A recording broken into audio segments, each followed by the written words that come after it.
Good morning, everybody. I will take your questions in a second, but first I just want to say a few words about the economy. Next week, the Senate will vote on the American Jobs Act, and I think by now I've made my views pretty well known. Some of you are even keeping a tally of how many times I've talked about the American Jobs Act. And the reason I keep going around the country talking about this jobs bill is because people really need help right now. Our economy really needs a jolt right now. This is not a game. This is not the time for the usual political gridlock. The problems Europe is having today could have a very real effect on our economy at a time when it's already fragile. But this jobs bill can help guard against another downturn if the situation in Europe gets any worse.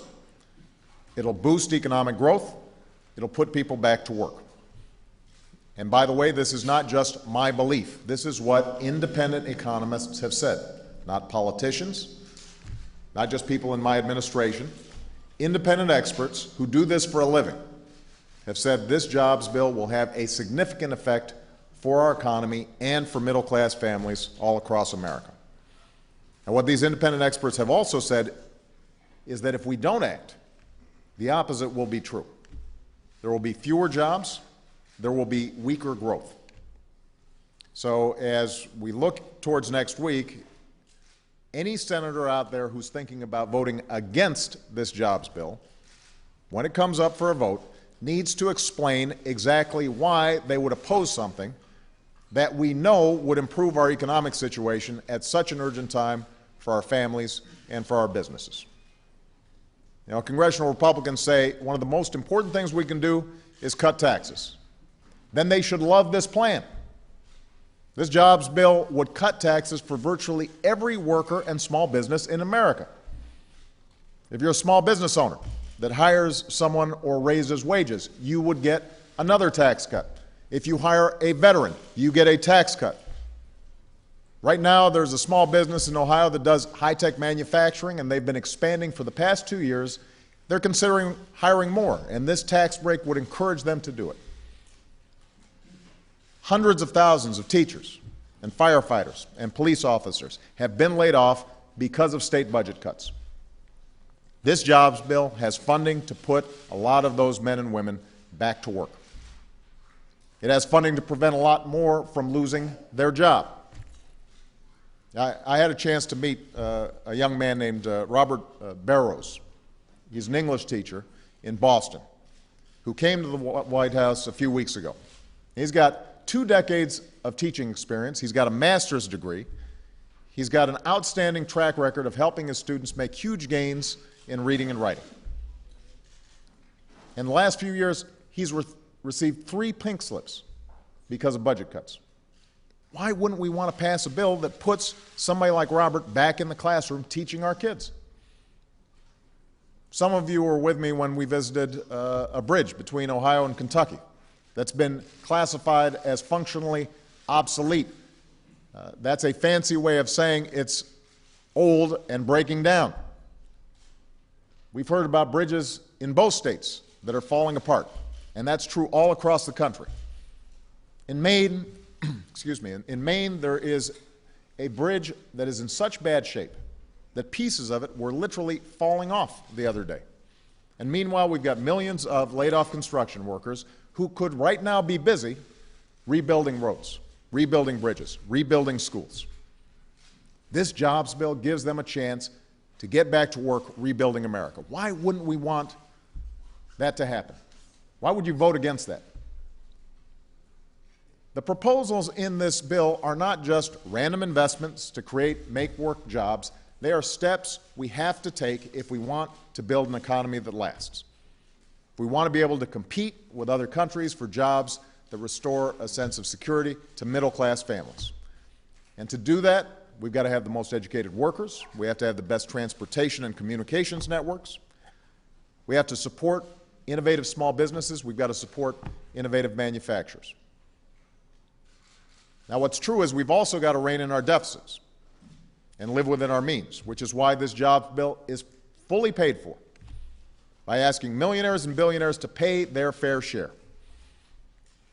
And some see this as class warfare. I see it as a simple choice. We can either keep taxes exactly as they are for millionaires and billionaires, with loopholes that lead them to have lower tax rates in some cases than plumbers and teachers, or we can put teachers and construction workers and veterans back on the job.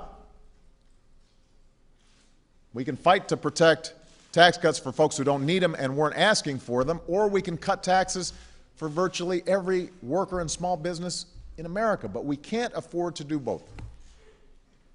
That's the choice that's going to be before the Senate. There are too many people hurting in this country for us to do nothing.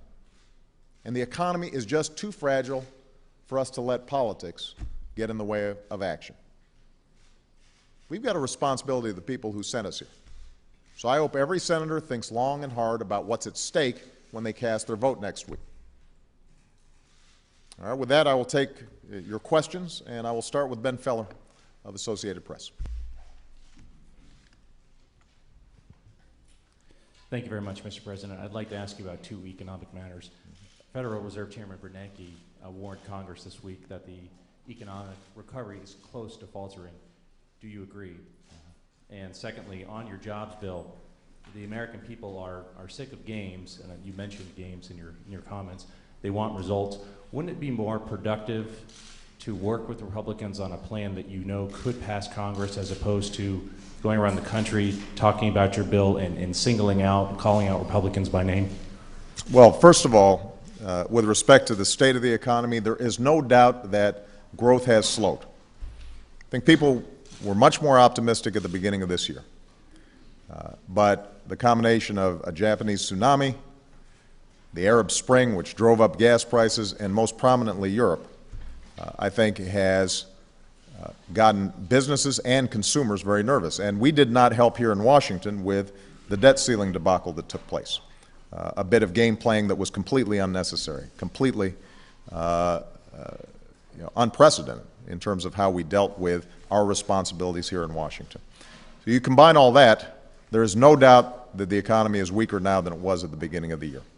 And every independent economist who has looked at this question carefully believes that for us to make sure that we are taking out an insurance policy against a possible double-dip recession, it is important for us to make sure that we are boosting consumer confidence, putting money into their pockets, cutting taxes where we can for small businesses, and that it makes sense for us to put people back to work doing the work that needs to be done. That's exactly what this jobs bill does. Now, with respect to working with Congress, I think it's fair to say that I have gone out of my way in every instance, sometimes at my own political peril and to the frustration of Democrats, to work with Republicans to find common ground to move this country forward. In every instance, whether it was during the lame duck session, when we were able to get an agreement on making sure that the payroll tax was cut in the first place and making sure that unemployment insurance was extended, to my constant efforts during the debt ceiling to try to get what's been called a grand bargain, in which we had a balanced approach to actually bringing down our deficit and debt in a way that wouldn't hurt our recovery. Each time, what we've seen is games playing, a preference to try to score political points rather than actually get something done on the part of the other side. And that has been true not just over the last 6 months, that's been true over the last 2.5 years. Now, the bottom line is this. Our doors are open. And what I've done over the last several weeks is to take the case to the American people so that they understand what's at stake. It is now up to all the senators and hopefully all the members of the House to explain to their constituencies why they would be opposed to common sense ideas that historically have been supported by Democrats and Republicans in the past. Why would you be opposed to tax cuts for small businesses and tax cuts for American workers? My understanding is that for the last decade, they've been saying we need to lower taxes for folks. Well, why wouldn't we want to do that through this jobs bill? We know that we've got roads and bridges and schools that need to be rebuilt. And historically, Republicans haven't been opposed to rebuilding roads and bridges. Why would you be opposed now? We know that the biggest problem that we've had in terms of unemployment over the last several months has not been in the private sector. It's actually been layoffs of teachers and cops and firefighters. We've created over 2 million jobs in the private sector, 1 million jobs this year alone in the private sector, but in the public sector, we keep on seeing these layoffs having an adverse effect on economies in states all across the country. Why wouldn't we want to make sure that those teachers are in the classroom teaching our kids? So here's the bottom line. My expectation and hope is that everybody will vote for this jobs bill because it reflects those ideas that traditionally have been supported by both Democrats and Republicans. If it turns out that there are Republicans who are opposed to this bill, they need to explain to me, but more importantly to their constituencies and the American people, why they're opposed and what would they do. We know that this jobs bill, based on independent analysis, could grow the economy almost an additional 2%. That could mean an additional 1.9 million jobs. Do they have a plan that would have a similar impact? Because if they do, I'm happy to hear it. But I haven't heard them offer alternatives that would have that same kind of impact, and that's what we need right now. You know, a lot of the problems that this economy is facing are problems that predate the financial crisis. Middle-class families seeing their wages and their incomes flat, despite rising costs for everything from health care to a college education. And so folks have been struggling, not just for the last 3 years, they've been struggling for over a decade now. And at a time when so many people are having such a hard time, we have to have an approach, we have to take action that is big enough to meet the moment. And what I've heard from Republicans is, well, we're agreeing to do these trade bills. That's great. I'm in favor of those trade bills, and I'm glad they're passing. But that's not going to do enough to deal with the huge problems we have right now with respect to unemployment. You know, we passed patent legislation. That was bipartisan work. I'm thrilled that we were able to get Republicans and Democrats to work together on that. But that is a long-term issue for our economic competitiveness. It's not putting Americans to work right now. So the bottom line is this, Ben. If next week senators have additional ideas that will put people back to work right now and meet the challenges of the current economy, we are happy to consider them. But every idea that we put forward are ones that traditionally have been supported by Democrats and Republicans alike. And I think it's important for us to have a vote on those ideas because I believe that it's very hard to argue against them. And if Mr. McConnell chooses to vote against it, or if members of his caucus choose to vote against it, I promise you we're going to keep on going, and we will put forward, maybe piece by piece, each component of the bill. And each time they're going to have to explain why it is that they'd be opposed to putting teachers back in the classroom or rebuilding our schools or giving tax cuts to middle-class folks and giving tax cuts to small businesses. Do you think the recovery is close to faltering? I think that if we don't take action, then we could end up having more significant problems than we have right now. And some of it's just simple math. The payroll tax cut that we passed is set to expire. The jobs plan includes an extension of the payroll tax cut.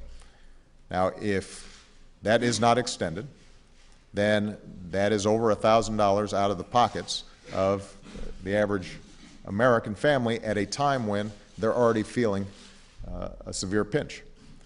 That means they're going to be spending less. That means businesses are going to have less customers, and that's going to have an adverse effect on an economy that is already weaker than it should be. Okay. Chuck Todd. Thank you, Mr. President.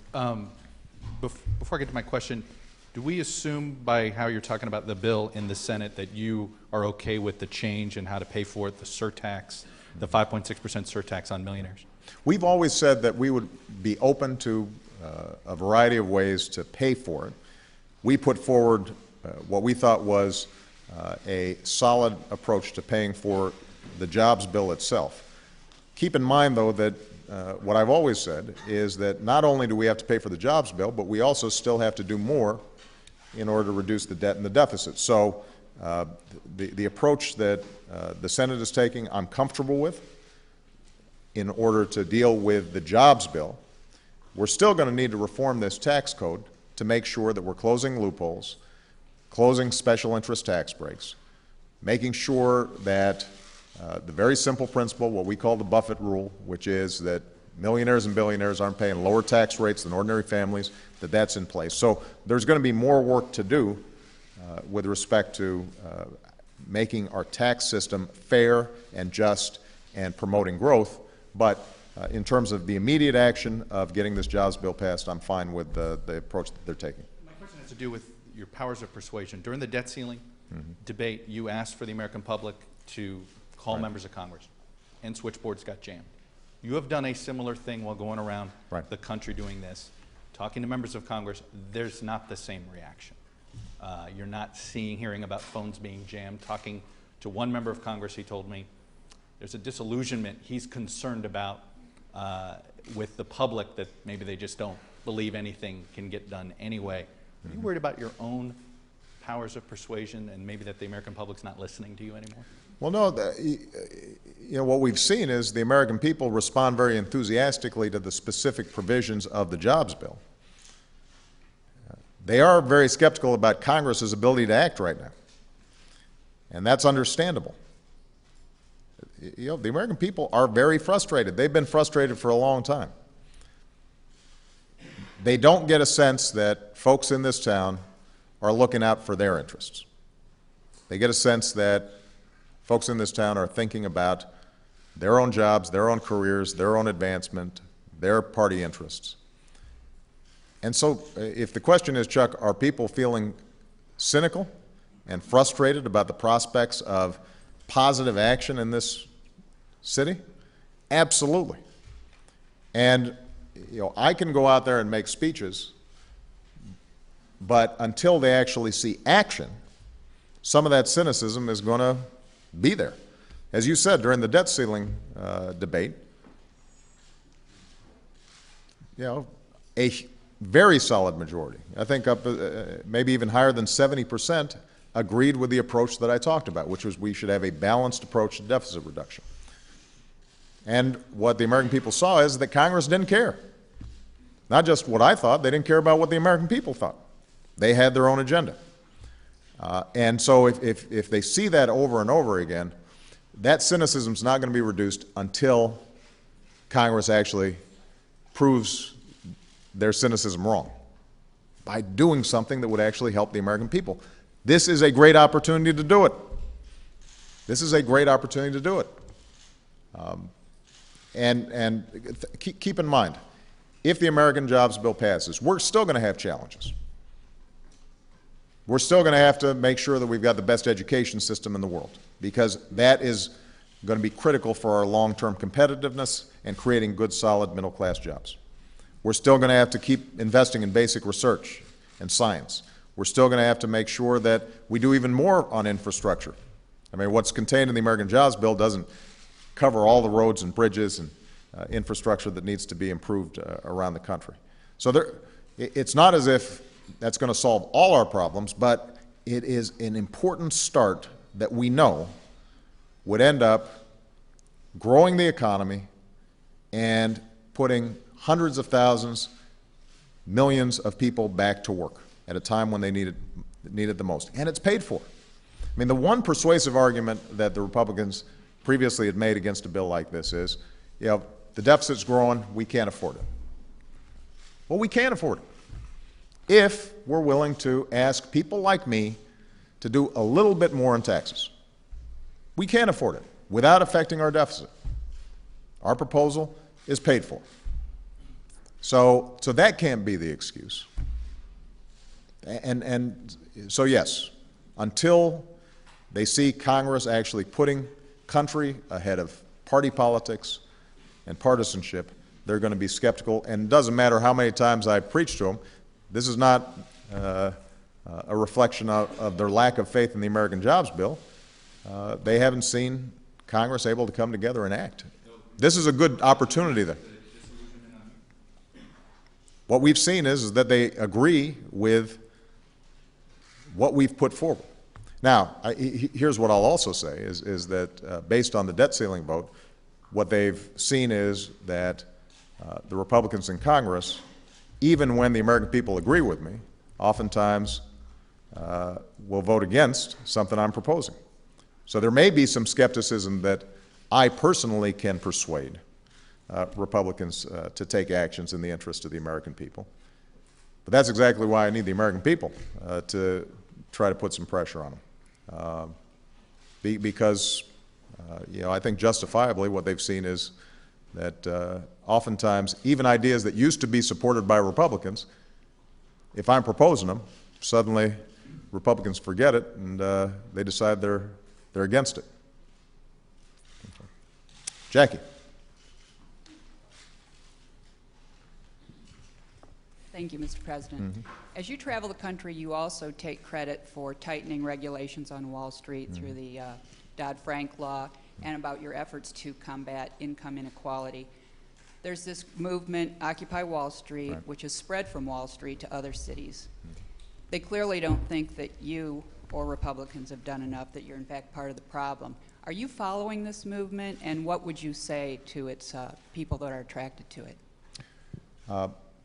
Obviously, I've heard of it. I've seen it on television. I think it expresses the frustrations that the American people feel, that we had the biggest financial crisis since the Great Depression, huge collateral damage all throughout the country, all across Main Street. And yet, you're still seeing some of the same folks who acted irresponsibly trying to fight efforts to crack down on abusive practices that got us into this problem in the first place. So yes, I think people are frustrated, and the protesters are giving voice to a more broad-based frustration about how our financial system works. Now keep in mind, I have said before, and I will continue to repeat, we have to have a strong, effective financial sector in order for us to grow. And I used up a lot of political capital, and I've got the dings and bruises to prove it, in order to make sure that we prevented a financial meltdown and that banks stayed afloat. And that was the right thing to do, because had we seen a financial collapse, then the damage to the American economy would have been even worse.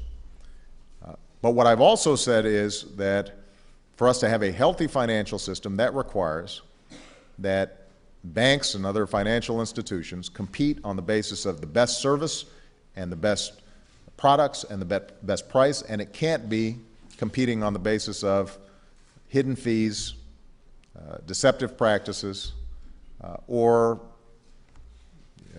derivative cocktails that nobody understands and that expose the entire economy to enormous risks. And that's what Dodd-Frank was designed to do. It was designed to make sure that we didn't have the necessity of taxpayer bailouts, that we said, you know what, we're going to be able to control these situations so that if these guys get into trouble, we can isolate them, quarantine them, and let them fail. It says that we're going to have a consumer watchdog on the job all the time, who's going to make sure that they are dealing with customers in a fair way, and we're eliminating hidden fees on credit cards. Mortgage brokers are going to have to actually have to be straight with people about what they're purchasing. And what we've seen over the last year is not only did the financial sector with the Republican Party in Congress fight us every inch of the way, but now you've got these same folks suggesting that we should roll back all those reforms and go back to the way it was before the crisis. Today, my understanding is we're going to have a hearing on Richard Cordray, who is my nominee to head up the Consumer Financial Protection Bureau. He would be America's chief consumer watchdog when it comes to financial products. Now, this is a guy who is well regarded in his home state of Ohio, has been the treasurer of Ohio, the attorney general of Ohio. Republicans and Democrats in Ohio all say that he is a serious person who looks out for consumers. He has a good reputation. And Republicans have threatened not to confirm him, not because of anything he's done, but because they want to roll back the whole notion of having a consumer watchdog. You've got Republican presidential candidates whose main economic policy proposals is we'll get rid of the financial reforms that are designed to prevent the abuses that got us into this mess in the first place. That does not make sense to the American people. They are frustrated by it. And they will continue to be frustrated by it until they get a sense that everybody's playing by the same set of rules and that you're rewarded for responsibility and doing the right thing as opposed to gaming the system.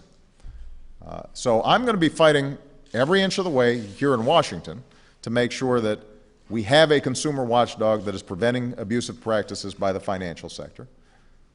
I will be hugely supportive of banks and financial institutions that are doing the right thing by their customers. We need them to be lending. We need them to be lending more to small businesses. We need them to help do what traditionally banks and financial services are supposed to be doing, which is providing businesses and families resources to make productive investments that will actually build the economy. But until the American people see that happening, yes, they are going to continue to express frustrations about what they see as two sets of rules. Do you think Occupy Wall Street has the potential to be a Tea Party movement in 2012? What I think is that the American people understand that not everybody's been following the rules. That Wall Street is an example of that. That folks who are working hard every single day, getting up, going to the job, loyal to their companies, that used to be the essence of the American dream. That's how you got ahead, the old-fashioned way. And these days, a lot of folks who are doing the right thing aren't rewarded, and a lot of folks who aren't doing the right thing are rewarded.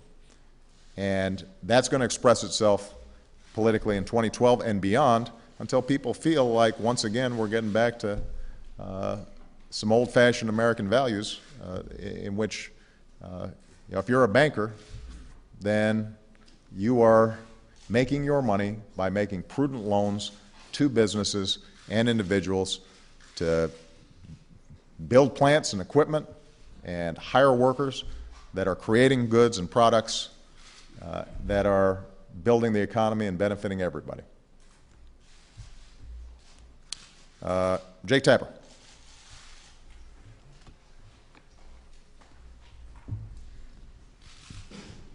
Thank you, Mr. President. Just to follow up on Jackie's question, one of the reasons why so many of the people at the Occupy Wall Street protests are so angry is because, as you say, so many people on Wall Street did not follow the rules. But your administration hasn't really been very aggressive in prosecuting. In fact, I don't think any Wall Street executives have gone to jail despite the rampant corruption and malfeasance that did take place. So I was wondering if you'd comment on that. And then just as a separate question, as you're watching the Solyndra and Fast and Furious controversies play out, I'm wondering if it gives you any pause about any of the decision-making going on in your administration. Some of the emails that Democrats put out indicating that people at the Office of Management and Budget were concerned about the Department of Energy. Some of the emails going on and with the Attorney General saying he didn't know about the details of Fast and Furious. Are you worried at all about how your administration is running? Well, first on the issue of prosecutions on Wall Street. One of the biggest problems about the collapse of Lehman's and the subsequent financial crisis and the whole subprime lending fiasco is that a lot of that stuff wasn't necessarily illegal. It was just immoral or inappropriate or reckless. That's exactly why we needed to pass Dodd-Frank, to prohibit some of these practices. You know, the financial sector is very creative, and they are always looking for ways to make money. That's their job.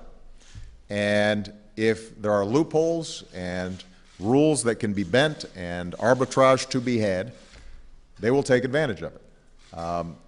So, you know, without commenting on particular prosecutions, obviously that's not my job, that's the Attorney General's job. You know, I think part of people's frustrations, part of my frustration, was a lot of practices that should not have been allowed weren't necessarily against the law, but they had a huge destructive impact.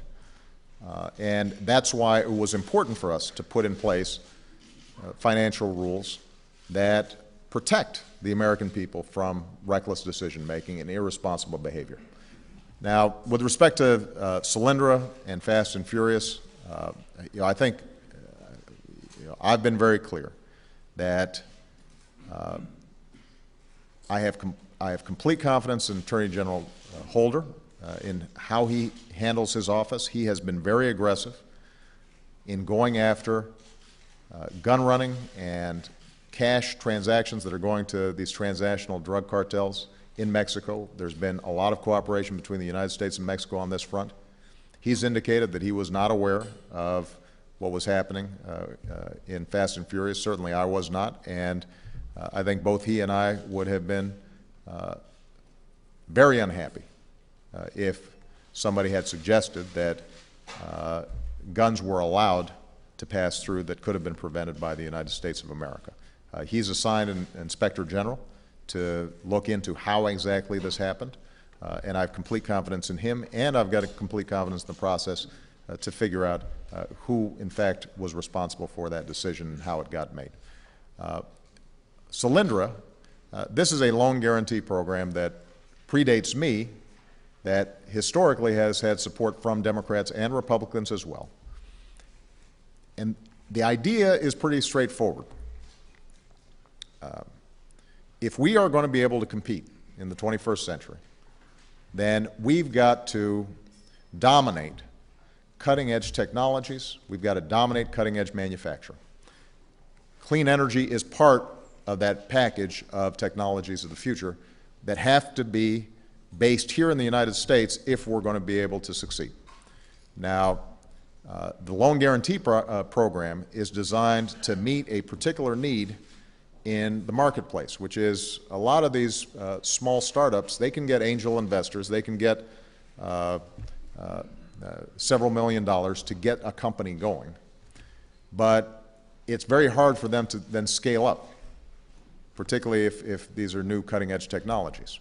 It's hard for them to find private investors, and part of what's happening is China and Europe, other countries, are putting enormous subsidies into these companies and giving them incentives to move offshore. Even if the technology was developed here in the United States, they end up going to China because the Chinese government say, we're going to help you get started, we'll help you scale up, we'll give you low-interest loans or no-interest loans, we will give you siting, we will do whatever it takes for you to get started here. And that's part of the reason why a lot of technologies that developed here, we've now lost the lead in.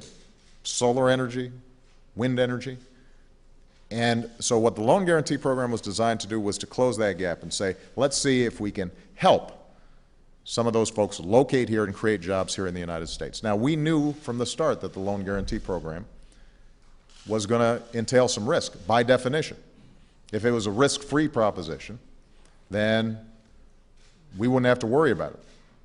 But the overall portfolio has been successful. It has allowed us to help companies, for example, start advanced battery manufacturing here in the United States. It's helped to create jobs. There were going to be some companies that did not work out. Solyndra was one of them. But the process by which the decision was made was on the merits. It was straightforward. And of course there were going to be debates internally, when you're dealing with something as complicated as this. But I have confidence that the decisions were made based on what would be good for the American economy and the American people and putting people back to work. And by the way, let me make one last point about this. I heard there was a Republican member of Congress who's engaging in oversight on this. And despite the fact that all of them in the past have been supportive of this loan guarantee program, he concluded, you know what, we can't compete against China when it comes to solar energy. Well, you know what? I don't buy that. I'm not going to surrender to other countries technological leads that could end up determining whether or not we're building a strong middle class in this country. And so, we're going to have to keep on pushing hard to make sure that manufacturing is located here, new businesses are located here, and new technologies are developed here. And there are going to be times where it doesn't work out, but I'm not going to cave to the competition when they are heavily subsidizing all these industries. Just on a follow-up on Wall Street, are you satisfied with how aggressive your administration has been when it comes to prosecuting? Because I know a lot of it was legal, but a lot of it was not. There was fraud. Right. Well, let me say this. The president can't go around saying prosecute somebody. But as a general principle, if somebody has engaged in fraudulent actions, they need to be prosecuted. If they've violated laws on the books, they need to be prosecuted. And that's the Attorney General's job. I know that Attorney General Holder, U.S. attorneys all across the country, they take that job very seriously. Okay. Hans.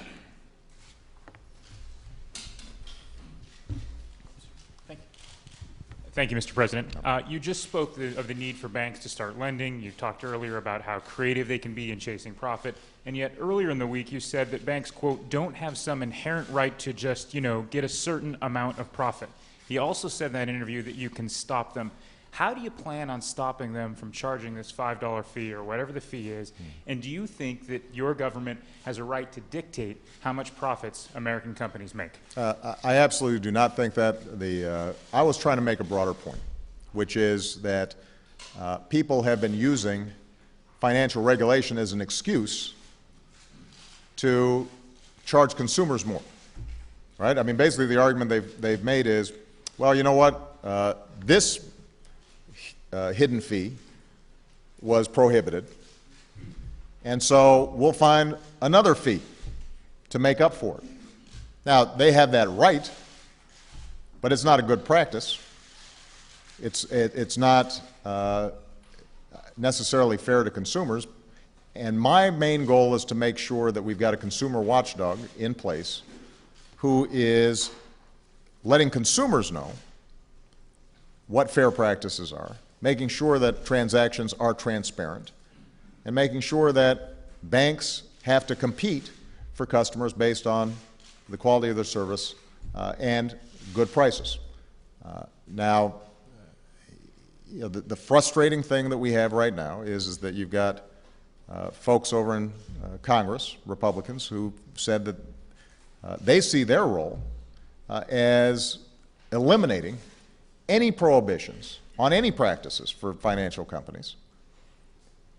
And I think that's part of the frustration that the American people feel, because they've just gone through a period in which they were seeing a bunch of hidden fees, rate hikes that they didn't know about, fine print that they could not understand. That's true for credit cards, that's true for mortgages. It contributed to overall weakness in the economy. And yes, I think it is entirely appropriate for the government to have some oversight role to make sure that consumers are protected. So banks and any business in America can price their products any way they want. That's how the free market works. As long as there's transparency and accountability and consumers understand what they're getting, and there are going to be instances where a policy judgment is made that, you know what, there's certain practices that just aren't fair. And that's how the market's always operated. So is it your understanding consumer financial protection to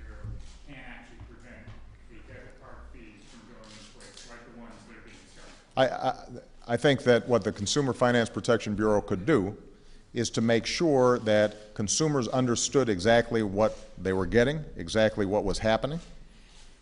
And I think that Congress could make determinations with respect to whether or not a certain practice was fair or not. Okay. David Nakamura. Thank you, Mr. President. Just following up on Jake's question about Solyndra. The loan program, guaranteed loan program that you talked about was giving out $38 billion in guaranteed loans and promised to save or create 65,000 jobs, green jobs and clean energy.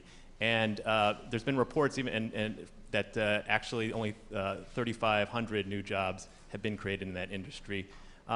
Why has that industry been so slow to respond to the investment that your administration has provided? And what do you see going forward as to how it will respond? Well, you know, I think that what has been true historically is that businesses that rely on new technologies, a lot of times it's going to take a while before they get takeoff. And there are a lot of upfront investments that have to be made in research and capital and so forth, a lot of barriers for companies that are trying to break in. Keep in mind that clean energy companies are competing against traditional energy companies. And you know, traditional energy is still cheaper in a lot of ways. The problem is it's running out, it's polluting, and we know that demand is going to keep on increasing, so that if we don't prepare now, if we don't invest now, if we don't get on top of technologies now, we're going to be facing 20 years from now China and India having 1 billion new drivers on the road, the trend lines in terms of oil prices, coal, et cetera, going up, the impact on the planet increasing, and we're not just going to be able to start when all heck is breaking loose and say, boy, we better find some new energy sources. So in the meantime, we've got to make these investments, but that makes it more difficult for a lot of these companies to succeed. What's also a problem, as I said, is that other countries are subsidizing these industries much more aggressively than we are. Hundreds of billions of dollars the Chinese government is pouring into the clean energy sector, partly because they're projecting what's going to happen 10 or 20 years from now. So, look, I have confidence in American businesses and American technology and American scientists and entrepreneurs being able to win that competition. We are not going to be duplicating the kind of system that they have in China, where they are basically state-run banks giving money to state-run companies and ignoring losses and ignoring bad management. But there is a role to play for us to make sure that these companies can at least have a fighting shot. And it does mean that there are going to be some that aren't successful, and it's going to be an uphill climb for some. And obviously, it's very difficult for all companies right now to succeed when the economy is as soft and as weak as it is. Reports with Solyndra in particular that investors, Solyndra, warned your administration that a government-backed loan of $500 million in that company might not be a wise use of taxpayers' money. In retrospect, do you think that your administration was so eager for Solyndra to succeed that it missed some of the critical warnings? I will tell you that even for those projects under this loan guarantee program that have ended up being successful, there are those in the marketplace who have been doubtful. So, I mean, there's always going to be a debate about whether this particular approach to this particular technology is going to be successful or not. And all I can say is that the Department of Energy made these decisions based on their best judgment about what would make sense.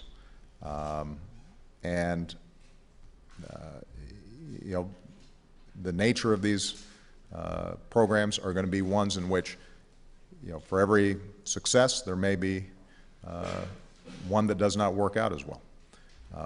But that's exactly what the loan guarantee program was designed by Congress to do, was to take bets on these areas where we need to make sure that we're maintaining our lead. Okay. Bill Plant. Thank you, Mr. President. Anybody on Capitol Hill will say that there's no chance that the American Jobs Act in its current state passes either house. And you've been out on the campaign trail banging away at them saying, pass this bill. Right.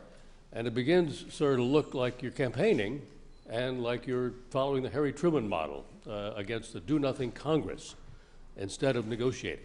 Are you negotiating? Will you? I am always open to negotiations. What is also true is they need to do something.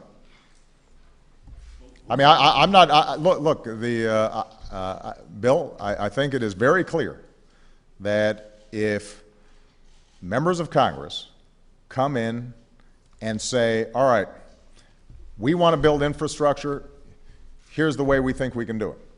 We want to put construction workers back to work, we've got some ideas. I am ready, eager to work with them. They say, you know, we've got this great idea for putting teachers back in the classroom. It's a little different than what you've proposed in the jobs bill. I'm ready, eager to work with them. But that's not what we're hearing right now. I mean, what we're hearing is that their big ideas, the ones that make sense, are ones we're already doing. You know, they've given me a list of, well, here's the Republican job creation ideas. Let's pass free trade agreements. It's great that we're passing these free trade agreements. We put them forward. I expect bipartisan support. I think it's going to be good for the American economy. But it's not going to meet the challenge of 9% unemployment or an economy that is currently weakening. It's not enough. Patent reform, very important for our long-term competitiveness. There's nobody out there who actually thinks that that's going to immediately fill the needs of people who are out of work or strengthen the economy right now. So what I've tried to do is say, here are the best ideas I've heard, not just from partisans, but from independent economists. These are the ideas most likely to create jobs now and strengthen the economy right now. And that's what the American people are looking for. And the response from Republicans has been no, although they haven't given a good reason why they're opposed to putting construction workers back on the job or teachers back in the classroom. And if you ask them, well, okay, if you're not for that, what are you for? Trade's already been done, patent reform's been done, what else? The answer we're getting right now is, well, we're going to roll back all these Obama regulations. So their big economic plan to put people back to work right now is to roll back financial protections and allow banks to charge hidden fees on credit cards again, or weaken consumer watchdogs. Or alternatively, they've said, we'll roll back regulations that make sure we've got clean air and clean water. Eliminate the EPA.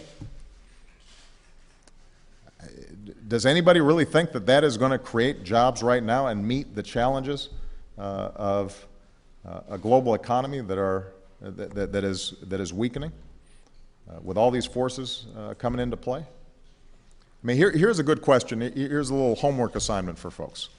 Go ask the Republicans what their jobs plan is if they're opposed to the American Jobs Act, and have it scored, have it assessed by the same independent economists that assessed our jobs plan. These independent economists say that we could grow the economy as much as 2%, and as many as 1.9 million workers would be back on the job. I think it'd be interesting to have them do a similar assessment. Same people. Some of these folks, by the way, traditionally have worked for Republicans, not just Democrats. Have those economists evaluate what, over the next 2 years, the Republican jobs plan would do. I'll be interested in the answer. I think everybody here, you know, I see some smirks in the audience because you know that it's not going to be real robust. And so Bill, the question then is, will Congress do something? If Congress does something, then I can't run against a do-nothing Congress. If Congress does nothing, then it's not a matter of me running against them. I think the American people will run them out of town because they are frustrated and they know we need to do something big and something bold. Now, the American people are also concerned about making sure that we have a government that lives within its means, which is why I put forward a plan that would also reduce our deficit and our debt in a more aggressive way than what the special committee's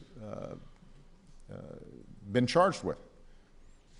You know, folks want to talk about corporate tax reform. I've already said I'm happy to engage with them on corporate tax reform. I'm happy to engage with them working to see what we can do to streamline and simplify our tax code, eliminate all the loopholes, eliminate these special interest carve-outs, and potentially lower rates in the process while raising more revenue. I am happy to negotiate with them on a whole host of issues, but right now we've got an emergency. And the American people are living that emergency out every single day, and they have been for a long time.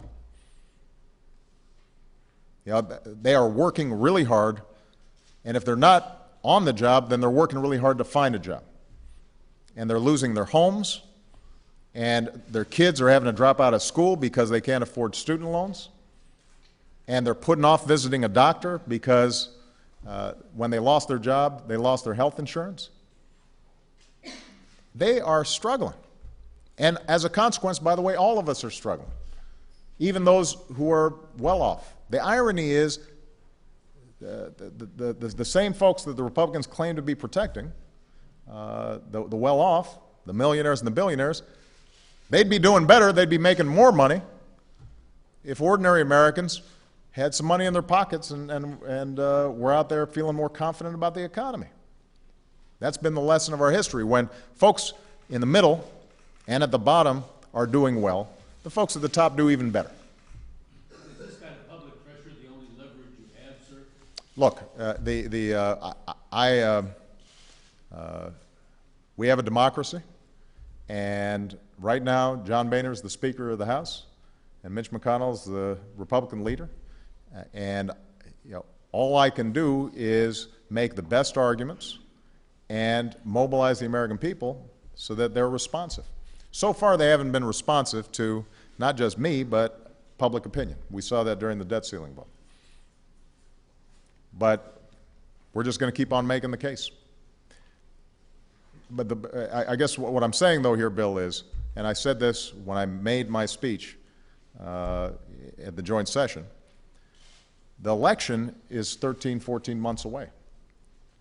I would love nothing more than to not have to be out there campaigning because we were seeing constructive action here in Congress. That's my goal. That's what I'm looking for. But I'm also dealing with a Republican majority leader who said that his #1 goal was to beat me, not put Americans back to work, not grow the economy, not help small businesses expand, but to defeat me. And he's been saying that now for a couple of years. So, yeah, I've got to go out and enlist the American people to see if maybe he'll listen to them if he's not listening to me. Matt Spitolnik. Where's Matt? There we go. Thank you, Mr. President. One question on the economy and one on foreign policy. First of all, the Senate has taken up today a bill aimed at pressuring China to let its currency rise. What's your position on that bill? Would you veto or sign it should it hit your desk?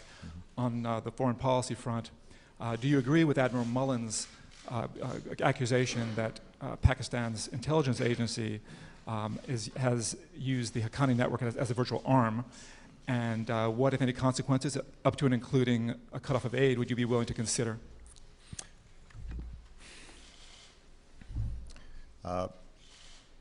Obviously, we've been seeing a remarkable transformation of China over the last 2 decades. And it's helped to lift millions of people out of poverty in China. We have stabilized our relationship with China in a healthy way. But what is also true is that China has been very aggressive in gaming the trading system to its advantage and to the disadvantage of other countries, particularly the United States. And I have said that publicly, but I've also said it privately to Chinese leaders. And currency manipulation is one example of it, or at least intervening in the currency markets in ways that have led their currency to be valued lower than the market would normally dictate. And that makes their exports cheaper, and that makes our exports to them more expensive. So we've seen some improvement, some slight appreciation over the last year, but it's not enough. It's not just currency, though. We've also seen, for example, intellectual property, technologies that were created by U.S. companies with a lot of investment, a lot of upfront capital, taken, not protected properly by Chinese firms. And we've pushed China on that issue as well. Ultimately, I think that you can have a win-win trading relationship with China. I'm very pleased that we're going to be able to potentially get a trade deal with South Korea. But I believe what I think most Americans believe, which is trade is great as long as everybody's playing by the same rules. Now, the legislation that is being presented in Congress is an effort to get at that. My main concern, and I've expressed this to Senator Schumer, is whatever tools we put in place, let's make sure that these are tools that can actually work, that they're consistent with our international treaties and obligations. I don't want a situation where we're just passing laws that are symbolic, knowing that they're probably not going to be upheld by the World Trade Organization, for example, and then suddenly U.S. companies are subject to a whole bunch of sanctions. I think we've got a strong case to make, but we've just got to make sure that we do it in a way that's going to be effective. Last point is my administration's actually been more aggressive than any in recent years in going after some of these practices. We've brought very aggressive enforcement actions against China for violations in the tire case, for example, where it's been upheld by the World Trade Organization that they were engaging in unfair trading practices. And that's given companies here in the United States a lot of relief. So my overall goal is I believe U.S. companies, U.S. workers, we can compete with anybody in the world. I think we can make the best products, and a huge part of us winning the future, a huge part of rebuilding this economy on a firm basis that's not just reliant on maxed out credit cards and a housing bubble and financial speculation, but is dependent on us making things and selling things. I am absolutely confident that we can win that competition. But in order to do it, we've got to make sure that we're aggressive in looking out for the interests of American workers and American businesses, and that everybody's playing by the same rules, and that we're not getting cheated in the process. That is a term of art. So, the Treasury Secretary, I've got to be careful here. It's his job to make those decisions. But it's indisputable that they intervene heavily in the currency markets, and that the RMB, their currency, is lower than it probably would be if they weren't making all those purchases in the currency markets to keep the RMB lower. With respect to Pakistan, I have said that my number one goal is to make sure that Al-Qaeda cannot attack the U.S. homeland and cannot affect U.S. interests around the world. And we have done an outstanding job, I think, in going after directly al-Qaeda in this border region between Pakistan and Afghanistan. We could not have been as successful as we have been without the cooperation of the Pakistan government. And so on a whole range of issues, they have been an effective partner with us. What is also true is that for our goal of being able to transition out of Afghanistan and leave a stable government behind, one that is independent, one that is respectful of human rights, one that is democratic, that Pakistan, I think, has been more ambivalent about some of our goals there. And, I think that they have hedged their bets in terms of what Afghanistan would look like. And part of hedging their bets is having interactions with some of the unsavory characters who they think might end up regaining power in Afghanistan after coalition forces have left. What we've tried to persuade Pakistan of is that it is in their interest to have a stable Afghanistan, that they should not be feeling threatened by a stable, independent Afghanistan. We've tried to get conversations between Afghans and Pakistans going more effectively than they have been in the past. But we've still got more work to do. And there is no doubt that there's some connections that the Pakistani military and intelligence services have with certain individuals that we find trouble. And I've said that publicly, and I've said it privately to Pakistani officials as well. They see their security interests threatened by an independent Afghanistan, in part because they think it will ally itself to India, and Pakistan still considers India their mortal enemy. Part of what we want to do is actually get Pakistan to realize that a peaceful approach towards India would be in everybody's interests and would help Pakistan actually develop, because one of the biggest problems we have in Pakistan right now is poverty, illiteracy, a lack of development, civil institutions that aren't strong enough to deliver for the Pakistani people. And in that environment, you've seen extremism grow. You've seen militancy grow that doesn't just threaten our efforts in Afghanistan, but also threatens the Pakistani government and the Pakistani people as well. So trying to get that reorientation is something that we're continuing to work on. It's not easy. I'm sorry, sir. Consequences if we do not send a class?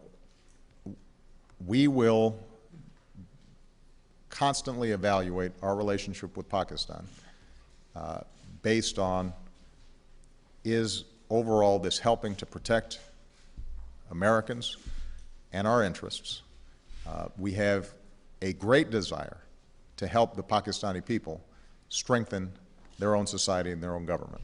And so I'd be hesitant to punish aid for flood victims in Pakistan because of poor decisions by their intelligence services. But there's no doubt that we're not going to feel comfortable with a long-term strategic relationship with Pakistan if we don't think that they're mindful of our interests as well. I'll make this last question. Amir Madani.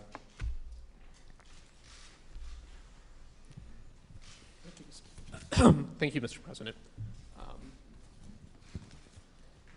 Caught you by surprise, huh? Yeah, you did. What should European leaders do to resolve the sovereign debt crisis going forward?